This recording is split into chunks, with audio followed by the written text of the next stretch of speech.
all of these energetic shifts have got me really thinking about what is real? What is real? What is truth? Like, I know these are going deep questions, and they have a lot to do with just the shifting of the energy right now, the shifting of the seasons, self-reflection, all kinds of stuff like that. But it got me thinking, because, I've been spending a lot of time on social media, on the computer. It's part of having like an online business, or if you want to be an entrepreneur, it's hard to ignore. It's just hard to ignore in general, right? But yeah, it got me thinking, like, what is real versus not real? Because, there's a lot of times, myself included, where I feel like I'm being true to myself, I'm being real. When it comes to online stuff, you feel like you're being real, but at the same time you're not. Like, you're posing for a picture or something, or you're, I don't know, kind of forcing out a post that it's heartfelt, yet there's still a part of it that feels a little not authentic. So, human connection, I think it's an interesting thing how our human connection is via internet now, or is via like a screen.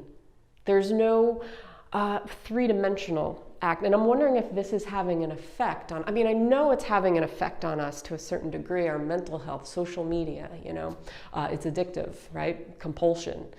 But how much?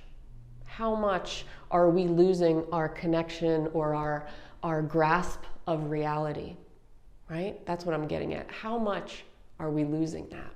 Where we can talk to somebody through a video or through a screen, and it feels kind of like the person is there with you, but we know they're not. Like, there's no three-dimensional, I can't shake your hand or, touch your sweater or anything like that. So it's an interesting thing how we've, years and years ago, if this happened, somebody would be like, whoa, who was telling me a story of somebody in my family a long time ago. They were showing, they were at a drive-in or something, and there was like a movie playing, and it was a train, and people there had never seen a movie screen before, never seen a movie.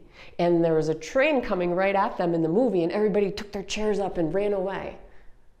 Right? That's what I mean. Like, we're so used to it now where we're desensitized. But years and years and years ago, it was a very scary thing because we didn't know that it was behind a screen. It wasn't real. Right? The train was real at the time when it was being filmed, but it wasn't real in that moment. It wasn't really a three-dimensional thing, but the people thought it was. They thought it was. Totally messed with their minds, right? So we have become just desensitized to these things, the three-dimensional. So now it's like when we meet somebody in person, it's kind of weird because we're so used to seeing online and communicating through online. I have friends, I have a lot of Facebook friends, I have like 600 Facebook friends. I don't know who half of them are probably. I know who they are, but I haven't talked to them, But that's just from being on social media for a long time, right? And, people from high school who I feel like I still know and I still interact with them, but you still feel like you interact with them in a three-dimensional way when I haven't seen them in 20 years. Is that weird? Right? So, our brains can evolve and get used to anything, pretty much. So whether that's a good thing or a bad thing for the future, it's hard to say. But I think it desensitizes us a little bit because it creates this barrier, this wall of our compassion. We're so used to it that if we hurt another human being over the internet, it's not as bad as three-dimensional because we can just click off the page, or we can just ignore it, or we can see that other people are doing the same thing. And we've become a society where we're very segregated in that way. The value of compassion is diminished a little bit. So how do we get back to that place? I think that's an important thing, and I think a lot of people lose it social media, what have you, internet, where we're just focused, zoned in, and we're not present with ourselves, of course, and we're forgetting what we're doing. You know, when we're with somebody, we have somebody in the room with us, then we have no choice but to really pay attention to that person. But online, we can be distracted by a million different things, and we become in this zone, and we're on this autopilot mode, and we're not present. Therefore, our emotional reaction to people and situations and stuff like that, we're either in a reactive mode, where we're just biting back, or we don't react at all. You know what I mean? Oh, another school shooting. Oh, an earthquake. Oh, this, that. We hear about it so much because we are constantly infiltrated. Our senses are constantly being stimulated by bad news, by fear, by all these things. Our brains have become accustomed to that. We've become accustomed to it.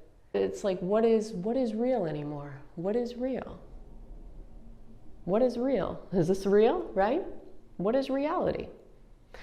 So, I don't know. It's just something to think about. It's something to think about. It's something that is odd. It's odd to me because I don't know. I think we have an awareness that we've shifted so much, yet we don't. Like, we're just going with it. We're just going with it. But then we lose that sense of connection. And then we're just kind of being manipulated by the online influencers or whatever, the companies, the CEOs, right? Maybe. So yeah, it's a big issue. It's a big issue. But anyway, that's all I wanted to vent about today. So let me know what you think in the comments. Other than that, have a great day, and I will see you on tomorrow's video. Peace.